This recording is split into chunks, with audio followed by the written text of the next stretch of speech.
I'm in Shoreline, Washington, checking out a very unusual case of a man by the name of Randy Roth, who murdered one of his 4 wives and is suspected of killing another one. We're here at the Holyrood Cemetery in Shoreline. I'm gonna check out one of the wives' graves, walk around, tell you the story. Again, it's a very interesting but sad case, so let's get into it. Randy Roth was born on December 26, 1954 in Bismarck, North Dakota. His main occupation was an auto mechanic. And again, as I mentioned in the intro, Randy had been married 4 times. So we're going to get into all of his 4 wives, and then of course tell you guys about 2 of his wives' deaths and his arrest and trial and all that. What's quite unusual is the fact that Randy's brother, named David, was also a convicted murderer. In 1977, Randy's brother David was charged with the murder of a hitchhiking girl that he picked up. The trial lasted about 4 or 5 months and ended in 1980. His brother was convicted and sentenced to life in prison. Now, Randy had developed quite the reputation in high school as kind of being a bully and a prankster, and many former girlfriends spoke up stating that Randy was quite domineering and very controlling. In 1973, Randy enlisted in the Marine Corps. Shortly before he got deployed, he ended up robbing a service station. However, he wasn't charged with that crime. Randy, of course, was immediately discharged from the military after that event. And when he returned home, he quickly became engaged to someone named Terry Kirkbride. Terry's parents ended up letting Randy and Terry live in an empty house that they were selling. However, Terry broke off the relationship pretty quickly after she found another woman's purse in the house. And a few months later after that, Terry's parents' home was robbed, and she told police that she figured that Randy was responsible. Randy ended up serving only about 2 weeks in jail. Once he was released, he ended up marrying a woman by the name of Donna Sanchez, who gave birth to their son named Greg in 1978.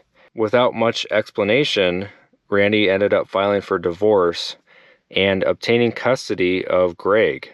Donna retained some visitation rights and did come and see her son Greg over the upcoming years. In early 1981, Randy met Janice Miranda, and they ended up marrying that March. So this was Randy's second marriage at this point. Janice had a daughter from a previous marriage, and the daughter's name was Jelena. Shortly after Randy and Janice got married, Janice's Ford Pinto ended up vanishing. It was later discovered abandoned with the engine missing, and both she and Randy collected on the insurance money from that car. The day after Thanksgiving 1981, Randy took Janice hiking at Beacon Rock State Park, which is located pretty close to the Oregon state border. On this hiking trip, Janice ended up falling to her death when they were hiking. There was no other witnesses besides Randy, and he, of course, told police that Janice had just slipped and fell off the hiking trail. Police ended up talking to Randy and determined that it would have been nearly impossible for her to have fallen from where Randy stated that this accident occurred.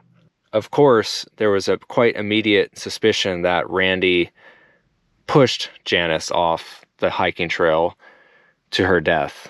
Police interviewed him further at his house a few months later, and they failed to obtain any real evidence or actual information. Randy, meanwhile, arranged to have Janice's body cremated the next day and filed a claim on her life insurance policy.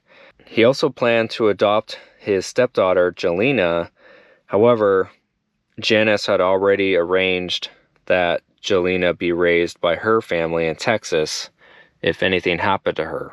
Even though police had their suspicions that Randy pushed Janice to her death, they didn't have enough evidence to go to trial, so they did not end up charging him with her death whatsoever.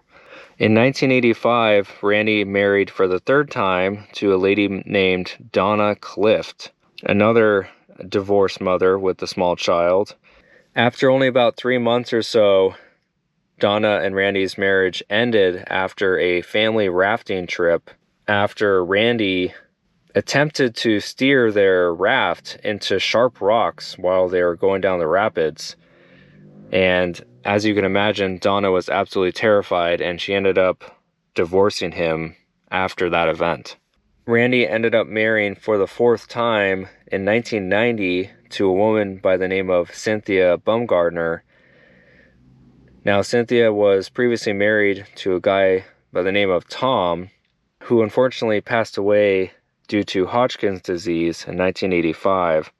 So she ended up marrying Randy about 5 years or so after. Cynthia found out pretty quickly that Randy was very controlling and wanted to control every single aspect of her life. Cynthia's friends noticed that her appearance and her housekeeping were given essentially less and less attention than they used to be, meaning that she wasn't really taking care of herself, wasn't really taking care of the house, etc.